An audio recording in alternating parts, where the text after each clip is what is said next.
Welcome to The Bone, the podcast that goes deeper. Here we cut through the noise and get straight to the core of the issues that matter. From real stories to raw truths, we dive deep into the conversations that shape our world and challenge our thinking. We're not afraid to dig in and get to the marrow of it all. Whether it's life, culture, or business in sports medicine, we're here to break it down raw and real. No filters, no fluff, just to the bone. With your host, Shelby Daly, we're getting to the bone. This is a clinically pressed, approved CEU podcast. Find the quiz to gain credit at clinicallypressed.org/courses.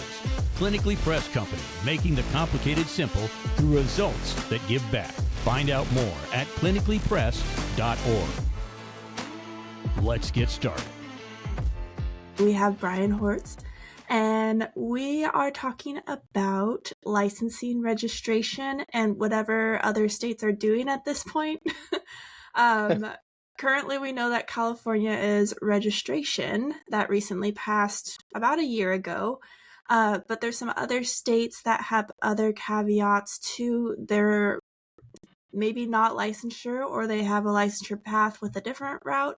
So I wanted to bring Brian on to talk a little bit more about what this means to the profession and, where this might be holding us up, might be, helping us. I don't know, but I wanted to bring on his expertise on this subject and learn a little bit more. So welcome to the show, Brian.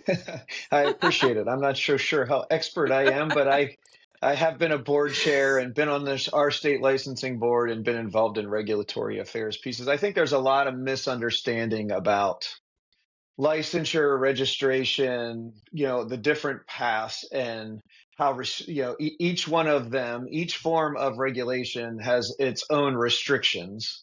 And then even amongst the licensure states, you have 50 different states, 47 or 48 of them, right, with different licensing laws that all have different restrictions inside their state. And so, there is, while as a category, the licensure states are similar, they're really not that similar in a lot of things. In fact, they can be drastically different from state to state. And so, I think there's this notion that this is some homogeneous thing, and it's really not. And the reason for that, frankly, is state licensure is a state issue. It runs through everybody's House and Senate and goes to a governor's desk. And there are millions of parties that are involved in that process, right? Everyone from our brethren in PT and Cairo and, the team physicians we work with to stakeholders in communities and former House and Senate members and their family members, right? So you have all of these dynamics that go into the development of a state, even a state that has licensure, its Licensure Act. Right. And so, we had a lot of these conversations. We were working through the compact language, right? Like you have a home state in the compact. And when I'm in a different state, though, do I work under the direction of my home state or am I in a compact state? And how does that? And then how do people know what those restrictions are? If I travel from Ohio to South Carolina, right, I need to be practicing, even though I have they've been giving me a license in South Carolina, my home state's Ohio. I still have to follow the South Carolina laws and rules and regulations, right? So, so there's a lot, I think, of misinformation, misinterpretation, and idea that licensure is homogeneous. Then if you go to less regulation, it gets even more diffuse in how it's regulated, right? Everything from just saying I'm an athletic trainer and you can't say you're an athletic trainer, which is, title restriction, right? But that doesn't mean anything beyond that. It just means if you're not certified or you don't meet the title requirements, you can't use the title. It doesn't say anything about the fact, like, for instance, I've heard a lot of people in California complaining that they're just changing their name of their title and keeping the same people that were in athletic trainers working athletic training jobs. Well, that wasn't the function of the registration. That's not the purpose of the legislation, right? Like, so if you want that kind of a restriction, it requires more than registration or title restriction, or, you know what I mean? So there's just a lot of misinformation and misinterpretation. And I think there's also a notion that there's some global body that creates, the licensure language and that all the states are the same. And it's just not. Yeah. Well, it comes down to your practice act for your state at the end of the day for what the licensure kind of encompasses, correct? Yes, absolutely. You're functioning under your state license, and therefore you have to follow the laws and rules and restrictions of your state. And if you even if you have another license in another state, when you're practicing in that state, you're working under that state license, right? So you have to follow its different laws and rules and regulations. And there are sometimes minor differences and sometimes substantial differences in Hmm. particularly if you work in a non-traditional setting. There are states whose licensure restrictions are really still written to be very secondary school and traditional setting language, right? And a lot of that's changing. And that's the other part of this is, we've had so many states change their licensing practice acts in the last 3 to 5 years, right? Like, the practice is changing so fast. States are working on that process. Some are farther behind than others. We did ours in Ohio. It's probably been about 5, 6 years ago. We finally made that change, but it had been 30 years since we touched the language in our act, right? Yeah. Like, and that's a problem too. Like, practice was very different 5 years ago than it was when we first packed our practice act in the 90s, right? Like, so you just have to you have to see this as not a concrete object, but rather almost different labs in different states with different laws and rules that while they all have a blanket that says that they're licensed, there's nuances to all of them. Okay. So there are obviously there's California that's registration, and then a lot of people don't realize that Hawaii is registration. So I think it's interesting. Is California registration or is it title protection? Well, Uh, don't they keep saying registration? They say that, but have you looked at the actual language in the law and what it says? And to see, this is the point, right? Like, do we really know? And I see a lot of people talking about California that don't even live in California, that don't, right? So it's under, you have to literally go to the state and look at the Practice Act, which is also not easy because it's written in legalese. Probably a Yeah. little bit better for people to digest now because you could throw it into AI and ask it a bunch of questions, right? But in the past, you have to sit and read through like pages of just administrative mumbo jumbo, that legal stuff that has nothing to do with the actual practice if you're a professional practicing. And so, yeah, I don't know enough about California because I haven't actually read it in depth, and I've never. But I wonder in many of these cases, right? Like, I can tell you, registration is the general category. It's just Yeah. saying you need to let the state know that you're there and that you're practicing. So you're like, hey, I'm Brian Hortz. I'm in Columbus, Ohio. Here I am. Right. So they know Yeah. that you're there. That's true registration. It's just letting people know. Right. And then from that, the requirements around that registration can vary wildly different for different states who have different registration. It could be everything that we just need your address to, we need to know that you're certified. Like, what are the requirements around that registration as it's written in the language that they passed? And Hmm. so there's that. So even within a category, so I don't know how similar California and Hawaii are. My guess is they're not very similar, particularly since it was years apart when they were crafted. Yeah. And the political climates of the two states are very different, which would lead me to believe that their state, houses and senates and parties involved would craft something very different for their states. And so I think that's kind of the mindset you got to look at this with, and it makes it a big issue. Like, when I counsel young professionals, you guys move to great jobs, but you have to understand where you're moving and what their practice act is, their registration, what is the regulatory framework of where I'm going. What am I allowed to do? What am I not allowed to do? All of the requirements around maintaining that license, they're all different from state to state. And just because you got a job, right, that you think is X, Y, or Z, doesn't mean you can take the same things you were doing in one state to the next. Yeah. As I think you ran into when you moved from the West Coast to Pennsylvania, right? Yep. There were some things you could do prior that you couldn't do there, and so that's very common. Yeah. Well, and I mean, I haven't really heard a lot from Hawaii, and it seems like the registration may be working for them. I don't think that they're running into the same problems that California's is, even though it's still a very new requirement. But with just the title protection, I don't even know, do you have to register within the California Athletic Training Association or at a government level to, let people know that you're actually certified? I don't know if Yeah, I they've mean, actually implemented that flesh or that out. anything.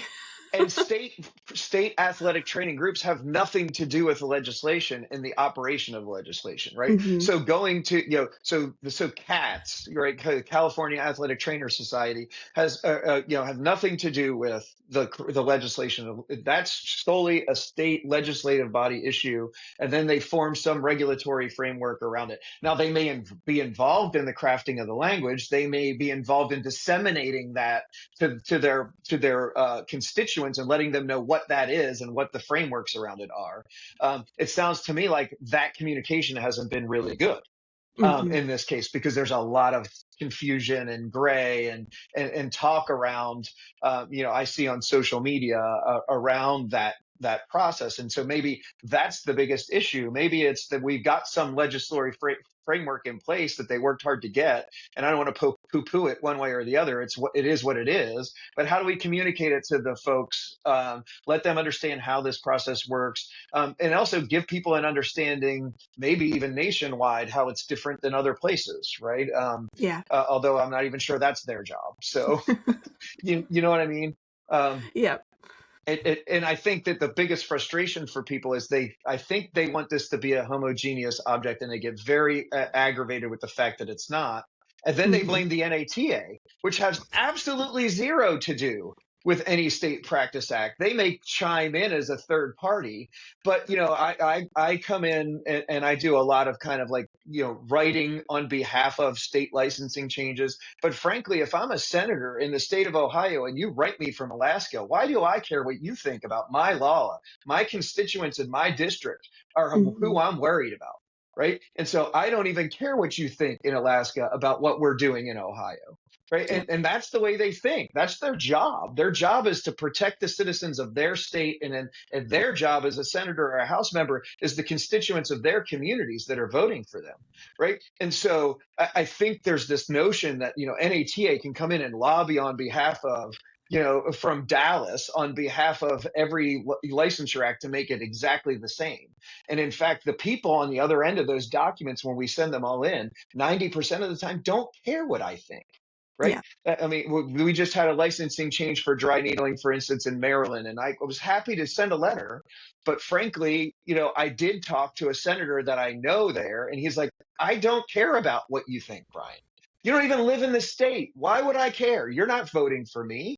Yeah. You don't know what's going on in Maryland. So like, and that really kind of woke me up to this notion. Like this is a legislative process that's local, right? And that's why these things are crafted so different. Yeah. Well, and that's why I keep saying of you need to get involved in the local government if you actually want to see change within your state or with athletic training. We keep thinking it's a national level thing, but I guess with you talking about this, do you think this is why it's so hard for the public to understand what an athletic trainer is? Because I mean, it's not like it's way different every state, but obviously there's different definitions of what an athletic trainer technically is and what can they do. So is this Yeah. something that we really need to start attacking individually by state? I don't think so. I think now we're into a separate problem, right? Well, Which is yes. recognition of athletic training. I don't think the licensing laws have anything to do with why the public doesn't recognize athletic training. I don't Okay. think that. I don't think the ways that they're defined differently are the issue. I think we are a part of a medical system. We're just a small player in that medical system, but our profession's growing over time. We're relatively new. If you ask somebody what a nurse is, they know, but nurses have been around forever, and everyone interacts with a nurse, right? Like physicians, I think we are trying to and need to continue to try to educate on what our profession is. But I don't think that, I think we're young. I think we could argue about the terminology of our name, which people love to do, right? And whether that's a barrier. I mean, there could be a million things that are barriers, but frankly, I think part of it is just educating the public on who we are. We're a relatively new profession. Lots of family members of mine never had an athletic trainer at their high school. My parents never had an athletic trainer, right? I didn't have an Hmm. athletic trainer at my high school. right? Like, Yep. so we're just now getting to the point where high school athletes kind of expect to have one, but even then it's how many high schools have one, right? So it's something where I just don't think people know who we are because they don't interact with us on a regular basis. And, people are comparing our profile and what an whether people know athletic trainer to professions that have been around for a long time, that people have interacted with for a long time, and generation over generation, everybody knows what a nurse is, right? Everybody Mhm. knows what so I think we're just, maybe 100 years from now, we can stop having this conversation because everyone will have interacted with an athletic trainer enough at some point to kind of figure it out, right? Yeah. So we talked about kind of California and Hawaii. How about Texas? They have two ways of becoming athletic trainer. There's the licensing route, and then there's the BOC certification route. Yeah. With the new This is what I educational, love about Shelby. She loves to go right to all the nuance.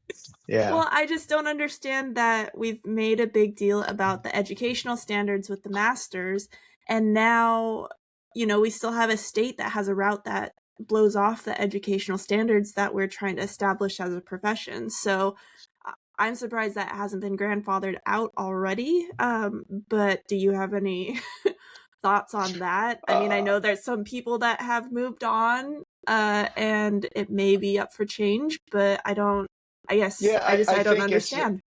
I think it's a historic thing. Like, let's go back to the purpose of legislation, right? Hmm. So when they created their Practice Act, they wanted to keep it in state and they wanted to have control in state of that process, right?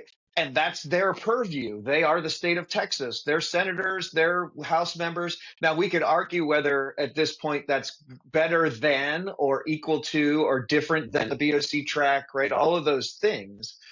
But for the safety of the public, of the citizens of Texas, the senators, the House members of that state thought it was best that they keep that process in-house so that they could determine the quality of the athletic trainers that they were putting in place. So at the time that they created that legislation, they put that language in there because they thought that that was the best way to do it for their state. So we'll put it there. That's separate from my opinion, right? It's just fact. That's why it's that way. Now, they've added language to accept the BOC, right, which was a step in the right direction in my Hmm. mind, right? What we were from someone who's involved in the testing process and trying to make sure we have minimally competent standards and people. I think that's where the argument people keep having is the Texas exam equitable with the BOC really? Right? Like, are we turning out entry level practitioners and giving them a license in a state that is maybe less competent than those who had to pass the BOC exam? And my point is, Texas must not care, or they would change Yeah. their licensing law. Right, like and the point of a state licensing board and a law is to protect the citizens of that state. And so if Texas believes that they're still protecting their citizens at a lower standard and they're willing to accept that, that's a Texas decision, right? And so, it's very similar to how different states have different CE requirements in terms of hours that differ from the BOC. Does that Yeah. mean that there's what we did in the state of Ohio? We had a lower standard for hours because we didn't think that the BOC standard of continuing education hours was necessary to protect the public. Yeah. Right. See the difference? Now, that's a different argument than whether I think everyone should still get the full CE. Right. But from a public protection standpoint, do we really need to have this quantity of hours be a requirement was the discussion. And so I think everyone just has to keep going back to the mindset of what's the local that's Yeah. involved in these processes and why did they choose that this was better, right? Or at least an option for them. And from my thinking, I got to think that the people in Texas thought that they could minimally protect their people by keeping that in house, right? And having some control over that rather than Yeah. giving it to another body.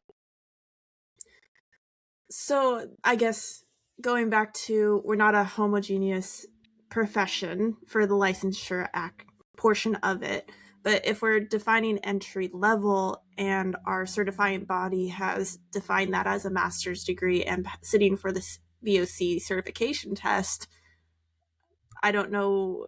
This goes back to the definition of what an athletic trainer is.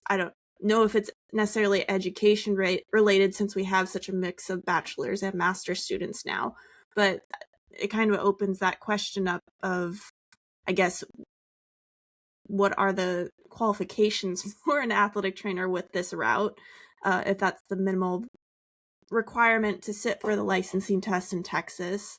I don't know if my brain's just trying to categorize, compartmentalize, but it just, to me, doesn't really make sense.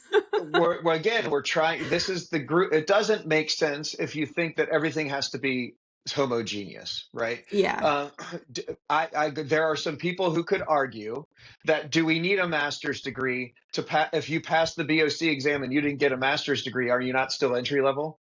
So was the person from 15 years ago that never got a master's degree but passed that entry level exam, that's equated to the same entry level exam as is now, right? Like they were entry level and they passed, right?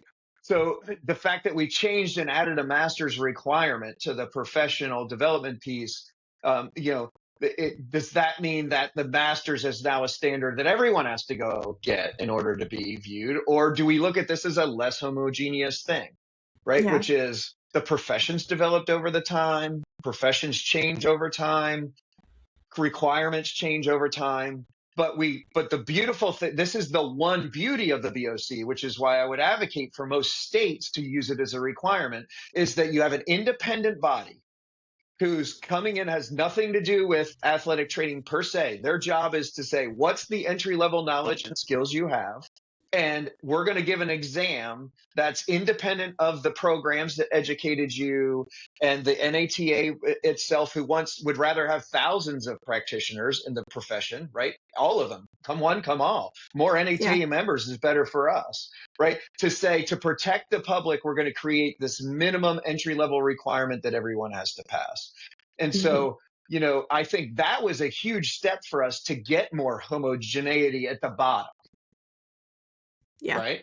And then we could argue past that above what requirements get us. But there's a whole diverse, world of athletic trainers that have been educated in all different methods over time that are still practicing. People in their 50s and 60s.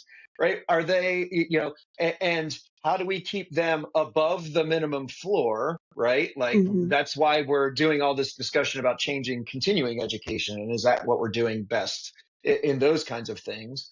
But even within there, this is the other thing people think about scope of practice. If I've got 100,000 practitioners, right, they all have different scopes of practice, right? Based on their education, when they came in, what knowledge and skills they have, and what continuing education they've done. They've got a different set of knowledge and skills that they bring to the table. And that's okay.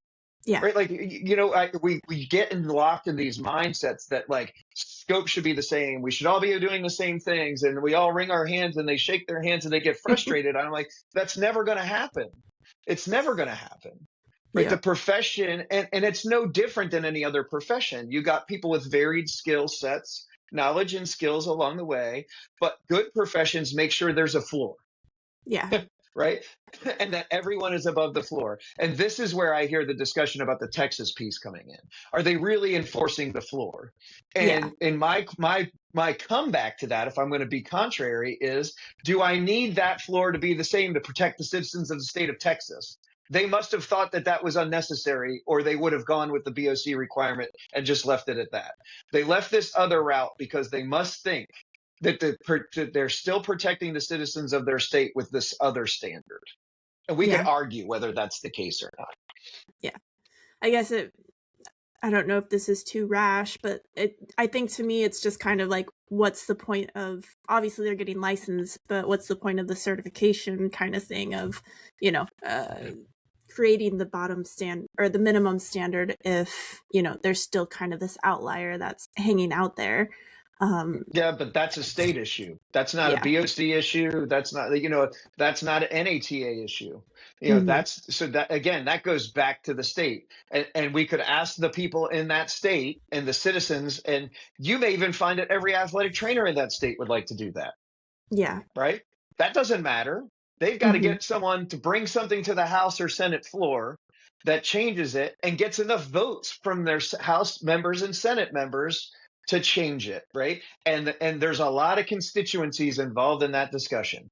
Yeah. And that's why these things are hard to change over time.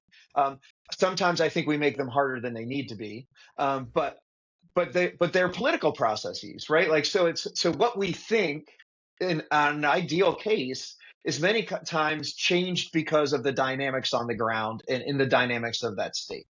Yeah. And Texas is a very different state.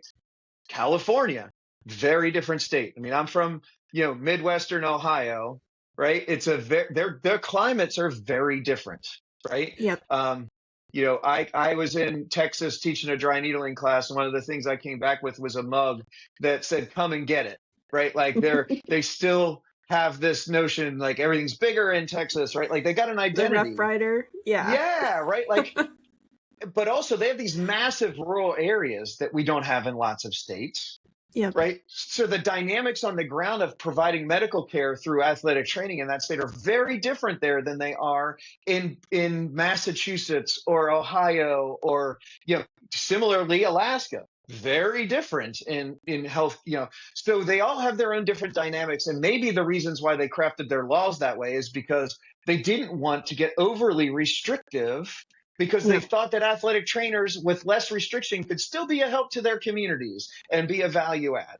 And I don't think, so I think we just have to kind of look at it that way. Yeah. So with the national compact, the interstate compact that's coming up, with these different regulations, without everybody being a licensed state, how does that really affect the compact or other global things happening in the athletic training profession? Yeah, I mean, yeah. California is always the redheaded stepchild, but how does that influence actually the profession of them not being licensed at the end of the day? Yeah, it restricts their ability to use the compact, right? The Yeah. compact language is pretty straightforward, and that's the thing. Like, what the compact doesn't do is create a homogeneous, a force to you changing your law. But if you want to be part of the compact, there's some minimum requirements there, right? And so therefore, if you wanted to be part of the compact, then you need to meet these at least minimum homogeneous requirements, which may prevent states like from California being part of a compact, right? Yeah. And people can argue whether that's good nor bad. Most compacts don't have all 50 states in them, and the reason for that is each of the 50 states in whatever profession it is have autonomy, and they may want to do something different and not be restricted by someone telling them that they need to change their licensing law to meet X, Y, or Z. My hope is we get as many in the compact as we can get, and I feel like we quickly got to like critical mass of 7, 8 states, and there's more coming. I would guess that we're going to be somewhere like PT, and the PT states are kind of like half-ish states in. Like that would be a win. To me, I don't think it needs to be a 50-state thing. But it's certainly a value add to the people in the states that are part of the compact. It just makes it easier to move. I had a former student of mine. Heck, you may have run into this, right? So you're moving from state A to state B, you take a job. It took well over 2.5 months to get the state licensing board to actually issue them a license because they had to get the fingerprint, the background check thing. Yep. It gets tied up at the FBI background check. You get all of these things that are involved. Whereas if you're in the compact, it makes it easier. So if you're licensed there tomorrow, you pay, boom, here, learn our laws and rules so you know what our restrictions are. Right. But it makes it way easier to pick up that license and move from state to state or get multiple state licenses to practice in multiple states. And the example we used at the compact, there was another person on the compact committee that, like in Kansas City, Missouri, Kansas City, Kansas. We're in a hospital system. Half our people are in this state and in that state. And some people even drive from one state to the next each day. Like that, it would make that world a whole lot easier. For those practitioners, if they could get this kind of symbiotic relationship that comes with the compact. But I don't think it's ever going to be 50 states. To some degree, I think, we're also always going to have some lack of homogeneity at some degree in all the state practice acts, just because of the constituents and the needs of those states. Yeah. Well, so with the compact, I don't think I've gotten to ask the BOC directly since I have them on the show all the time. So I guess with the interstate ability to practice, I guess would be the best way to say it. Who is going to be enforcing that there are people that are following the rules, or is this just going to be an honor system at the end of the day? Well, the compact has its own compact board, right? So Mm-hmm. basically, people from the compact states will come together and kind of regulate how the compact works. But Okay. the way that it's written, you're still bound by your state's, with the state you're practicing in, their licensing law. So anything that happens in terms of practice in whatever state you're practicing in goes back to that state board. If there was some kind of a problem, some kind of an issue, it would still go back to that state licensing board in and of itself. The one thing I think the compact will help with is if there's issues in a state and someone's got your license held in state A, they have to communicate that back to the compact. So the compact knows that and can notify the other states that you're licensed that, hey, this person had an issue over here that might be in violation of even their license over there, right? Like, and think Yeah. of like ethical conduct concerns. So to some degree, I think it helps with some of that, right? There have been examples in the past of people when I was on our licensing board coming in from out of state, meeting all the requirements, and people would contact us from that other state saying, oh, I think he left because he was under investigation by the state board. Well, there was no way, there was no communication between states. Yeah. This makes that communication easier. There's a vehicle to do that now, right? Particularly around enforcement issues. And we had a lot of discussions about that piece, like what needs to be reported and not, and that'll all be worked out in the rules once that group comes together, right? They're going to determine the rules around how that all gets communicated, and then they're going to have to put a structure in place to do it, right? There's got to be an administrative system to do that as well. That all comes once we get a critical mass of people signed on to the compact, get the compact created, then there's going to be a level of clarity to a lot of this that comes out of that because they're going to set the rules. Gotcha. Well, and not that I want to call out Nevada's Athletic Training Association, but I know they've had a lot of problems with non-licensed California athletic trainers going and practicing in Nevada, and they've kind of cracked down on that the last couple years. But it's just listening to the enforcement of those people that keep coming over and doing business in Nevada without getting a Nevada license. They're kind of breaking rules on multiple planes of business-wise, not being licensed. And then there's probably some others, but listening to their enforcement, even though they hired a investigator, the athletic trainers are still not necessarily getting slapped on the hand. It's the organizations that are hiring them. Yeah. So that's where I'm just kind of, who's going to kind of enforce that people are actually, doing the paperwork to join the compact to get the multiple license? How are we checking that, they're practicing correct scope of practice, those sort of things? And does it just come down to honor rule and all that type of stuff? So you have several questions in here. Let me try to peel them away. So let's start with concept one. One of my early frustrations when I was a board member, right? The only people that you have control over with your enforcement is people that you license. Mm-hmm. I can take away your license. I can give you a fine. I can make you go get education. I can make you go get drug rehab counseling to keep your license. I can do something. But if you're not licensed, what can I do to you? Yeah. I can tell you to stop doing what you're doing, a cease and desist letter, but you can rip that thing up and walk away. You're not even licensed. What do I care what you think about what I'm doing? Which is why then they contact employers, right? To say, hey, you guys are engaged in hiring these people across lines. These people are supposed to be licensed. Right, because what they're trying to do is to get those people licensed so they can have some control over them and make sure that the employers understand that they need to employ people that are licensed in the state, right? Like basically you can notify. But again, how can I compel a business as a state licensing board chair to only hire someone with a license in the state? There's no mechanism for me to do that. Yeah. right? And so I think people believe that there's an ability to like magically make these things happen, and in reality, from an enforcement standpoint, the only thing you have as a licensing board is that license holders, ability to practice, and you can create some guidelines and restrictions around that. But if they're not licensed, there's really nothing you can do about it, right? Which is Yeah. what I've always told people in general. When everyone said, "Oh, California should get licensed," I said, "Okay, I'll be the devil's advocate. I'm not even sure I agree with this. But not being licensed means I don't have any restrictions, and I don't have Yeah. anybody telling me what to do. And frankly, that might be good. Leave me the hell alone. I don't care what you think. I'm going to go practice the way I want to go practice in the education that I have," right?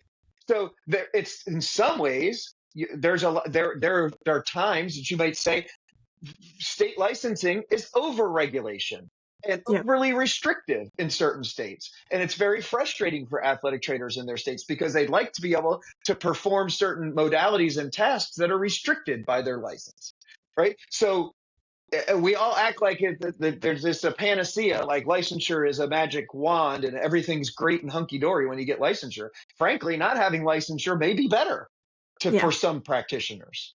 And so, but this whole notion that we crossing state lines and this, people have to understand. People always would say, "Well, state licensing board, why aren't you doing anything about this?" It's because I don't have any mechanism to do anything, Yeah. right? You might have a mechanism by having your attorney general that sits on your board. Say, for instance, if there's a PT, what we believe doing athletic training, then I could go to their board and say, "Hey, this is one of your licensees performing these tasks. We believe they're practicing as an athletic trainer. Can you go look into," like, now they have hold of their license. They can actually do something to that person, Yeah. right? They can actually restrict them in some way. This is what happened in our state. Our pharmacy board came in to athletic trainers and were saying, "You're in violation of the pharmacy laws," right? And so they came to us as a board and we came to them to try to work out a way that athletic trainers could better deal with prescription drugs in their athletic training rooms, not in violation of the pharmacy laws, right? But you got to think of who has control of the enforcement of that person, right? Yeah. And the real weird case you're giving me here is that person's from another state. Yeah. So there's no one in the state of Utah that has any enforcement power over that person that crosses over. The only hand that they have is to go to the employer, right? Because they're the only person in the state. Yeah. Well, I mean, I guess from my thoughts was, Nevada could say you can never get licensed here in the future. You can never qualify if you keep coming over and practicing in our state, because I feel, suturing was a thing. I mean, I think Nevada you can suture, but there's obviously regulations. So it's just that they're acting as athletic trainers, not licensed in the state, even though they're certified, but they may not be following the Practice Act in that state while they're there. So they're already kind of dismissing a level of respect in that aspect. So Yes. I guess that's where it goes back to California with the situation of, they had a lot of people saying they're athletic trainers. Now that they have this registration, they just changed the title. So they're still acting and possibly having the same job responsibilities and duties as an athletic trainer. They've just quickly change the title. Yeah. At the end of the day, it's still their risk, and if they're competent enough to carry out those skills, or else they're going to get sued. So it takes away job opportunity, but I don't know. You put your thumb on it, right? Like in the end, the only way that person coming over from California to Nevada is going to run into an issue is if they do something incompetently and someone sues them. Yeah. Because, excuse my cough. Because then in Nevada, they're going to be in a lawsuit and they're not going to be licensed, right? Yeah. So they're taking a great risk doing what they're doing individually. Yeah. That's the only way that's going to change, is for a few of those lawsuits to happen. And then people are going to go, well, do I really want to go put my rear out, right? And the other thing is, if you're not licensed and you do something like that, even if you had your own personal liability policy, it doesn't cover you for breaking the law in a state, right? Mm-hmm. So even if I had my liability insurance and now I'm getting sued because I did something incorrectly in that state or something, detrimental happened, you're really putting yourself on an island, right? If you're the Yeah. practitioner that's doing that, breaking that state's law. That's what the ultimate enforcement would be, right? Like it would be exactly what you were saying. Someone getting sued. That's where it will start to change and curb behaviors. But the problem with athletic training in some sense is we don't, like, 90% of what we do is not super high risk. Your chances of running into an issue are really small Yeah. especially if when you're practicing in that scenario, you're super cautious about what you're doing, right? Hmm. And so, it's never no risk, but it's not like we've got a lot of people running around doing lots of risky things that are going to put themselves in legal jeopardy. I don't know how many law court cases are brought a year against athletic trainers, but it's a relatively small number, right? Yeah. Well, and So it that's would take well, you keep something going. weird. No, so it would take something weird before that kind of thing kind of got reeled in. But that would be the way it got reeled in. Well, so I've worked with a lot of per diem companies trying to staff people, and it's, nationwide for the two companies that I've worked with. So, I get touch points on all these different cultures and regulations and standards. And at this point, with how athletic training is functioning, I think we've gotten away with a lot of luck at the end of the day. I mean, we're Absolutely. pretty mobile, dynamic profession, but I really don't think our standards are up to par for healthcare at this moment in time. I mean, just in the per diem realm, documentation really doesn't exist.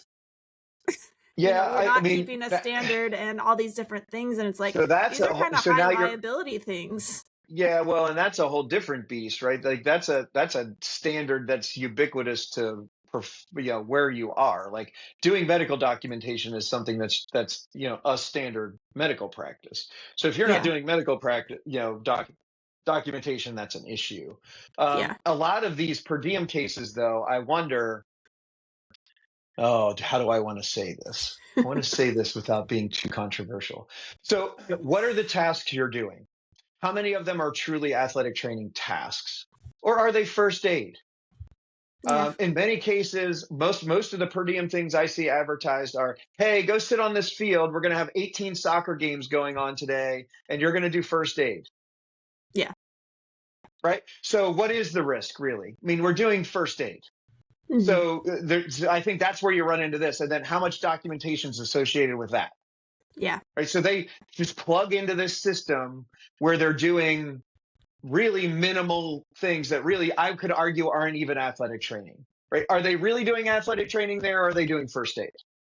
Well, that's the thing is I've been starting to ask is you never get a job description when you're doing per diem. So what is actually required of you when you're on the sideline? And I think that's where it's a little messed up is it's whatever the athletic trainer deems necessary in providing care. And like we talked about before is, we all have this entry level floor that we're all in, but all of our experiences and training are different as after we become certified.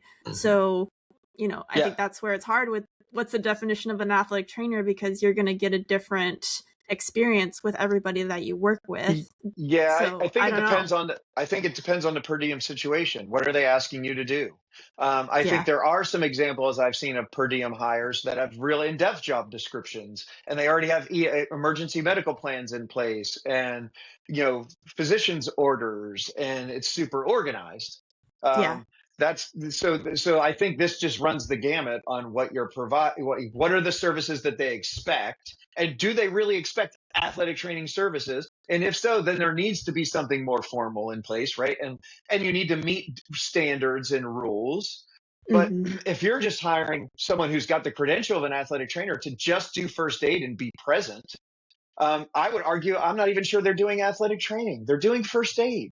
Yeah. And they could hire anyone to do that has a first aid credential. They could hire an EMT. They could hire, right, like to sit and just field bodies coming at them from 18 soccer fields and calling the squad when they need a squad, right? Like, are they doing athletic training or not? I think that's where we get in a whole nother argument, right? And Yeah. I've had these arguments before that we don't own first aid skills. Yeah. There are lots of professions that do it, right? So what are the athletic training skills we're doing? Now there's where the issue comes in. Now I think you need a much more of a higher standard of documentation, providing that care, physician referral or collaboration, emergency medical plan, like all of the things, right? Hmm. I can guarantee you the X Games does not just call people up on the phone and say, hey, do you want to come show up? They got an Yeah. expansive medical plan. They have a core group of people that they train. That, you know what I mean? Like they are very organized about their per diem athletic trainers that are working and the Yeah. services that they're providing, right? I just don't think that there's a lot of that organization going on at the community soccer field down the road from me here on Saturday. I think because I don't think that they care to have anything more than just a body there to do first aid, in which case I would argue that person probably isn't even really doing athletic training, right? And we could Yeah. have an argument about that. Yeah. Well, and I mean, we're getting in the rabbit hole, but I don't care. So the like in California now, physical therapists are trying to do weekend courses to do sideline care. I mean, I guess this is where, do we really own the sidelines? Is that technically part of athletic training? Like, that's where I like that you brought up of, well, are you just showing up providing first aid care? Or are you actually doing athletic training skills? And I think with now the free market opening up and physical therapists realizing that, well, I could do that, that seems quote unquote easy.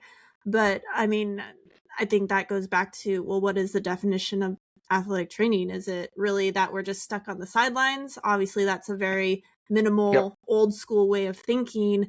But now that we have other professions encroaching, even though they have the ability to, that's free market. Like, what does that mean at the end of the day?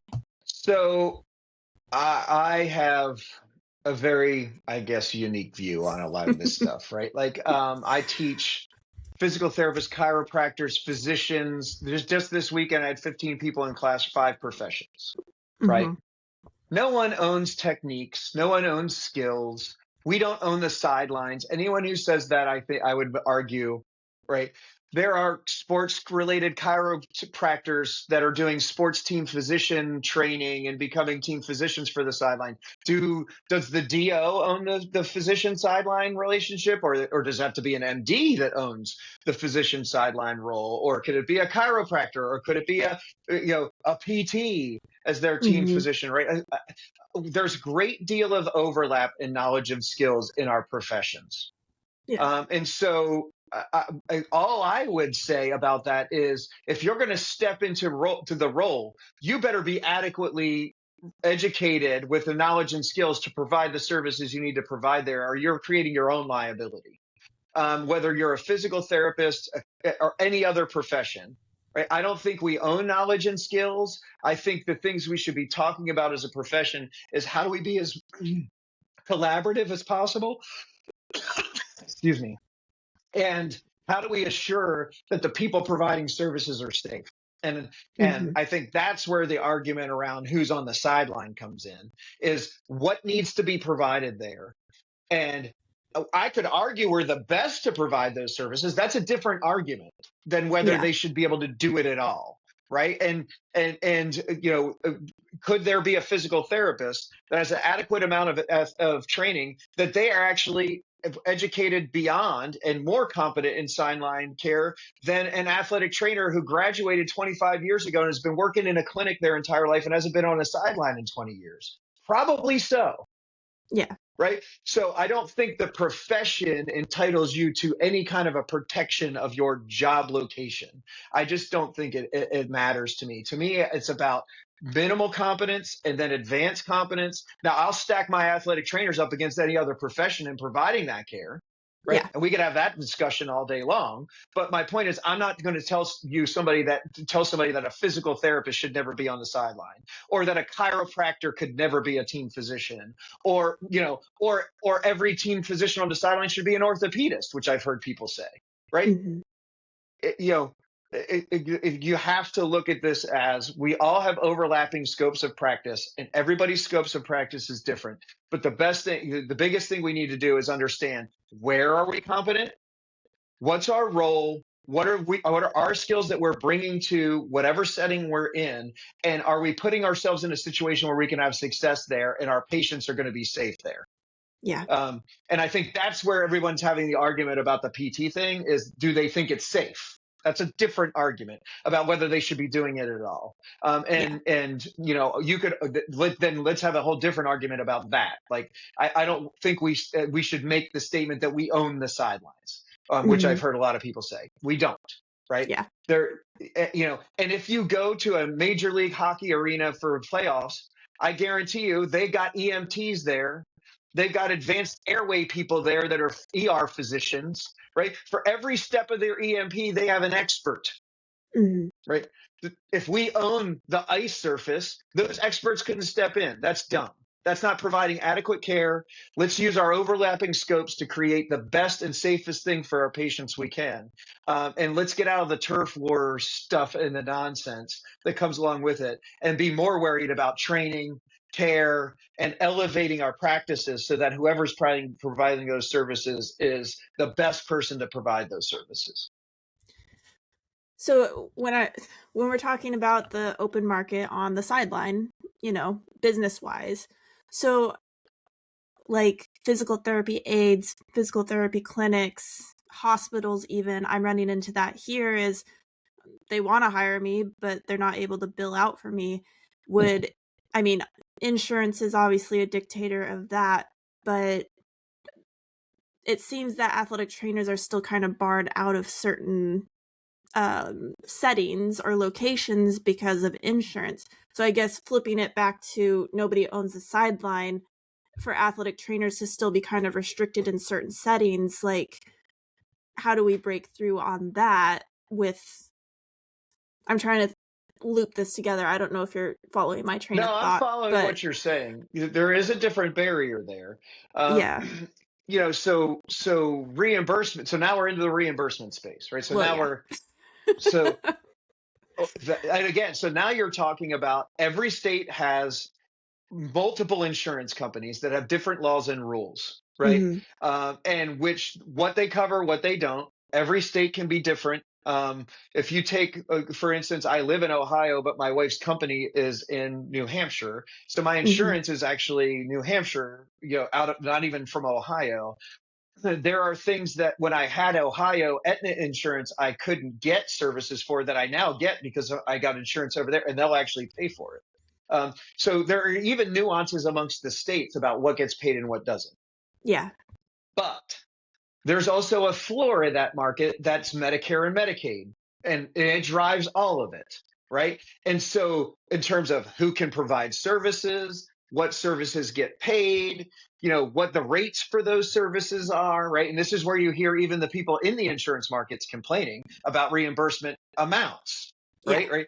And what happens is they get dictated by this Medicare, Medicaid system, right, and whittled down. And so until we are recognized by that Medicare, Medicaid group, you're never going to have access to that stuff. Yeah. And so that's a national problem, right? So that's happening in DC, which is part of my argument being contrary. Why is our national office in Dallas? If one of our biggest issues is in DC, yeah, why don't we get to DC and be there every day? If this is something that's important to profession, we would have made that happen already. So to some degree, I say, are we really spending a lot of our time and effort on reimbursement? And I think we're doing some, and we're doing some groundwork there. But if that was really the issue that we wanted to tackle, we would have made different decisions 20 years ago about how to tackle it, right? Yeah. And so it makes me question whether athletic trainers as a whole see that as that large of a concern. I think it is a large concern for people in those practice settings, but I think other people in traditional settings don't really care about third-party reimbursement. And that's a large chunk of athletic trainers too. So the NATA is trying to balance all those constituencies too, right? Yeah. Like, so, you could make an argument for that purpose. We would probably reconstruct the NATA and make it a completely different beast. And we would be going hard at hardcore lobbying in DC, right? That would be what we'd be spending all of our membership dollars on. But that doesn't serve this multivariate constituency that they have, right? So they're trying to straddle all of these different things. And then you got the history of it all behind that. But like, even just in the current context, there are a lot of people that would argue that us moving towards third party reimbursement is essential. There are people who would argue that it's not. There were people that would argue that we're going to get on the third party reimbursement bus just before it all blows up and no one has it anyway, because the whole system's imploding, right? And healthcare is, this is why we're having so many conversations about the healthcare system, and why we're so bankrupt in Medicare and Medicaid, and Social Security is going bankrupt, and all of these things, right? So these are all political discussions. Yeah. And the question is does it behoove the athletic training profession to address that problem? And if so, we would put our money where our mouth is as athletic trainers. We would donate to an organization like the PACs or the NATA so they could get rear ends in DC, because that's where all that work is done. And it's not done by one person you pay or one lobbyist. It's done, like, if you go up there and you watch the mechanics that work there, but believe me, the oil industry doesn't have one lobbyist going once to do a hit the hill day once a year over there, right? They have thousands of people scouring and meeting with senators and talking and building, relationships to try to get things done. And it's hard for them to get things done. Yeah. Right. So how do we get to be part of that pie? We would have to make a lot of different decisions in order to be that. But there's a reason why some of our similar brethren, their national offices and a lot of their mechanics are out of the DC area. It's because they wanted to play this game, and they put their resources behind this game, and they put their bodies in that space so that they could be playing that game all the time. Definitely. No, that makes sense. And yeah, I mean, at the end of the day, if we could get insurance, I think that would open a lot of doors and make it a little bit easier, and we would be better understood, but we don't have to use it. Yeah. But I agree with you. Like, do I think we deserve it? Yes. Do I think we should be part of it? Yes. But again, then we would need to be spending resources on it that we need to do, right? Like, so, and that needs to be a decision that all the membership is willing to throw money at, right? And maybe this is why there's so much discontent around conversation around being angry at the NATA, because they feel like the NATA doesn't provide value. Maybe it's because people think they should be spending their money doing things like that, right? Like, I don't know. There's lots of issues there. But the other thing that's interesting is going back to like the whole who owns the sideline and these cross-professional things, and the reimbursement piece, they become barriers for states. States like Texas, like Alaska, even in my state of Ohio, if I drive an hour south and east of here, I'm in Appalachia, super underserved communities, right? Insurance becomes barriers in those communities. Like, heck, secondary schools down in southeastern Ohio don't have athletic trainers yet. They're lucky if they can get an EMT to the sidelines. Some of the counties only have 2 medical providers in the whole county. Yeah. So when we start talking about all these legislative things, there's reasons why states and insurance, like all these things, aren't answers to some of these problems, and in fact may make it harder for us to solve some of those issues, right, that we have that float around in terms of just providing healthcare to rural Alaska, right? Like, would it make it easier or harder if there were more stringent practice acts, right? Or if we were restricting who can provide certain types of services, right? It makes it harder for you to extend those services to rural communities. And so, like, these are all things, and this takes me back to our original discussion way back in the beginning.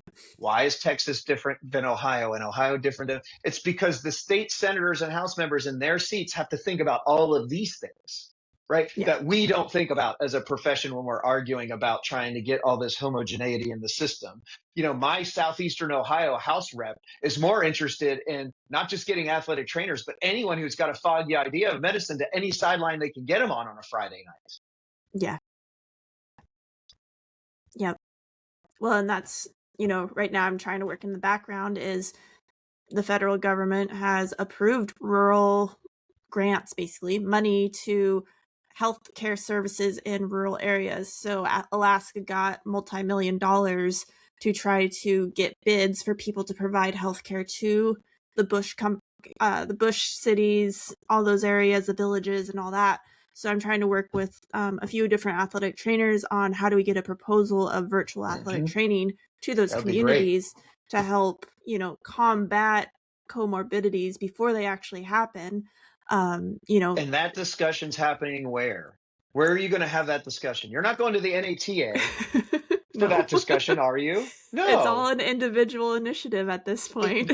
and you're going to go to your state senators, your state house. You're going to go to your local communities to try to make that happen. And yes, there's federal dollars, but they're getting funneled through the state, and they're going to set the rules for what those look like. You guys need to be on the outset of trying to make sure that you're part of the solution, right? Yeah. And then what happens is those local legislators say, hey, I talked to this Shelby person and she had a great idea of ways we can extend some healthcare. Why would we preclude this if they're healthcare? Right? That's how things change. Right? Yep. They don't change by the NATA swooping in with a Superman cape, which is what everybody wants to have happen. Because frankly, again, back to my friend who is a state legislative member, I don't care what you think in Dallas. Don't care. Right? And the people in the bush that are representing the bush people, they don't care about someone from Dallas coming in. They want you there, right? To provide solutions that work in your community. They're not dictated from the outside. And I think that's why state laws are different. That's why there's a lack of homogeneity in this system. And it's probably the right way to do it, frankly, when you take 10 steps back and you're not really advocating for your profession, right? And you're looking at this from 10,000 feet. I am worried about the fact that high school athletes on Friday night are playing football games with no one on their sideline. Yeah. No one. Right? Is that good? I don't think so. So if they went all of a sudden this year and they found money in their budget for an EMT to be there, should I argue that we own the sidelines and keep that person off? Hell no. Now all of a sudden they have some form of health care on a Friday night to at least make sure someone can get to the hospital. And that you know what I mean? There's a broader scope to this whole thing. I mean, we saw it in the Maryland case where that athletic trainer got pulled through raked through because she wasn't there on her day off and somebody got hurt at a scrimmage. And, it's one of those things of we have to get away from just treating athletic trainers as a checked box of, we got one. Yeah. The systems and the structure of how to actually support these athletic groups, whatever setting that you're in, needs to change. And I think that's where the reflection of how we're setting up athletic training clinics in any setting is, how do we change this so it's more sustainable and people aren't getting blown out of the water because they're having to do everything, I don't think we're taking advantage of people's specialties that they've gained through experience as they've been an athletic trainer of, you're more rehab minded, let's figure out how to delegate how this clinic or department functions around your specialty. You're really good in emergency care. Let's get you to concentrate like that. But that's the leadership point that I think is lacking in athletic training too, is where we just want to do it all. Well, and I think that's not different across professions. I think everybody's struggling with all of this. People thought the potential solution was big hospital systems putting athletic trainers out on the sideline. They realized they couldn't make any money doing it, right? So they stopped doing it. Now these communities don't have any kind of medical care, right? And that's tied into the reimbursement thing, right? So is getting reimbursement really good? It might actually cause us to provide less health care to these rural communities, right? So, it's and this is why I think we just need to we need to advocate for a profession. I don't want anyone to hear me say anything I've said in this hour we've been talking as that I am not an advocate for athletic trainers, because I am. But I also think we all need to take a step back from 10,000 feet and say, we're working in a dynamic system, right, that is far more complicated than simple solutions that people throw out when we start having these discussions about, why isn't the NAT doing this, or why is this state different than that? They're so superficial about those conversations. There is so many layers and so many dynamics to these things that I look at it and I think it's amazing that we're as homogeneous as we are. Well, and I think everybody thinks that the NATA is supposed to be delivering this stuff on a silver platter of these Yes. opportunities and stuff, and we're not getting integrated into our communities, our Yep. local, not even city, like your neighborhood, Yes. of what is going on and what are the opportunities. I mean, I know time is always a constraint, but going to your local government meetings, going to, political rallies, or like candidates trying to run for whatever government seat that they're going and just talking to them and getting it in their brain of what athletic Yep. training is and what we can provide communities at the local level. Yep. And, we were benefited greatly by a couple senators in our state that had personal relationships where their father or their brother-in-law was an athletic trainer. And so they were able to advocate and better understand what athletic training is and sit on a House floor and describe to their colleagues exactly what we do. Right. In addition, so like that happens because of what you're just talking about. Right. Yeah. Like advocacy for your profession doesn't mean you sit back in your chair and wait for the NATA to do something. Yeah. Well, and even learning their stories. I mean, we have a governor candidate, and she was a almost professional ice skater. So she knows what an athletic trainer is. Hopefully she wins and I can keep having these conversations with her to make changes. But, it's learning their backstories and making those connections, like you said, of putting it in perspective for them. Yep. The old saying, all politics is local. I don't agree with it because we do have national politics, but it definitely matters. Right? Yeah. Local politics matters. And particularly when you start to get into these state licensing and like state specific concern things, right? Like that's where it happens. That's where the legislation happens. That's where when the grant money comes in, they're making the decisions on who's in and who's out, right? Like all of that happens there. And while the money may originate in DC, your relationships that you're establishing there and your ability to kind of manage those are important. And this is what I've been talking, like we have a group here in Ohio that helped us we worked really hard visiting House members, senators, meeting with all constituencies we could. Just when we passed our law, the last thing I said to everybody is we can't abandon these relationships now. We need to stay involved, right? So we're constantly, as a legislative group in Ohio, looking at what legislation's in front of the state, and we're putting our nose out there and saying, we're in support of this over here. We're in support of that. We're still here. You know what I mean? We're having dialogue around the healthcare system in our state, and we're trying to be a player and a voice in that. So that when the next time we need something, we're not knocking on a door and no one knows who we are. Yeah. Right. And so it starts with all of that work. So I like the fact that we circled back to this place because you need to advocate for your profession locally. You need to be involved in not just your association, but quite literally, you need to be making contacts in your community politically if you're going to make any headway on these things. Yeah, definitely. Well, I think we landed the plane right there. Perfect. Unless there was anything else that you had to say. I had no idea where we were going to head with this thing. Hopefully that worked. No, I think we touched on some good things and, some of those weird questions and where they're rooting from. I think ultimately, I hope people get a little bit more clarity because I think there's just a lot of misunderstanding about who's in charge of what, who has control of what, like where these things originate from and why they may be the way that they are. We could sit back and advocate for our profession and think athletic trainers are the greatest thing in the world. But until we start to realize all the dynamics that go around these things and how actually difficult it is, like you think about the job, like people are sitting back. We're all going to benefit from this compact. I want everyone to take 5 minutes and talk to a BOC board member about the kind of work it took for them to get that thing off the ground in the first place.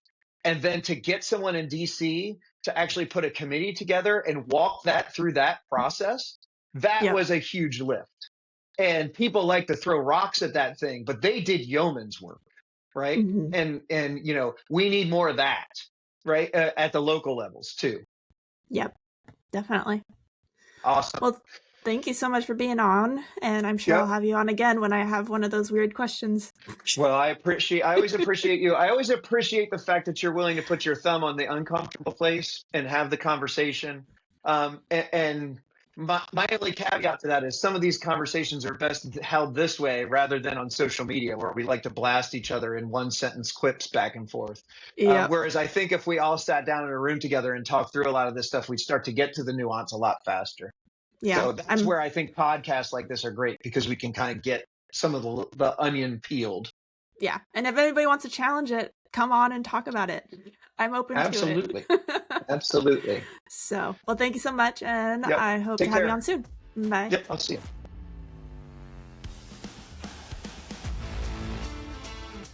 That's it for today's episode of To the Bone. I hope we've sparked some new thoughts, challenged your perspectives, or simply reminded you to dig a little deeper. Remember, life isn't just about what's on the surface. Sometimes you've got to cut deeper and get to the bone of what really matters. To the Bone podcast is a product of Daily LLC. It's hosted and produced by Shelby Daly, ATC, and Randy Daly. No clinical decision-making should be based solely on one source. While care is taken to ensure accuracy, factual errors can be present. For more on the show, visit www.tothebonepodcast.com. If you enjoyed this episode, be sure to subscribe, rate, and leave a review. Get involved in the conversation. You can find us at www.tothebonepodcast.com. Drop us topic suggestions or be a potential guest. We're all about connecting with you, our listeners. Until next time, stay curious, stay grounded, and keep cutting deep.